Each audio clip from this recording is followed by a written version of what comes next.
করে ভোট নেওয়াই হচ্ছে তাদের সংস্কৃতি, বললেন সিপিআইএম এর রাজ্য সম্পাদক জিতেন্দ্র চৌধুরী।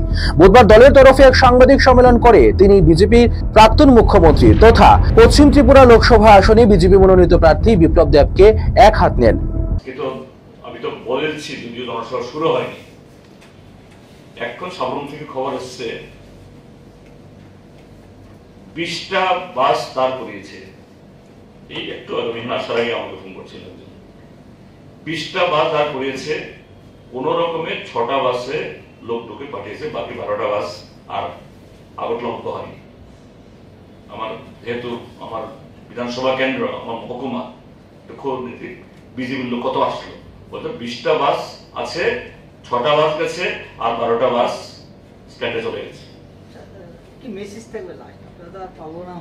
মেসেজ হলো ভারত দেশের মানুষের সাথে এই ত্রিপুরার যেন মানুষও বিজেপিকে ক্ষমতা থেকে হটিয়ে আমাদের দেশকে রক্ষার, সংবিধান রক্ষার জন্য দৃঢ় প্রতিজ্ঞ।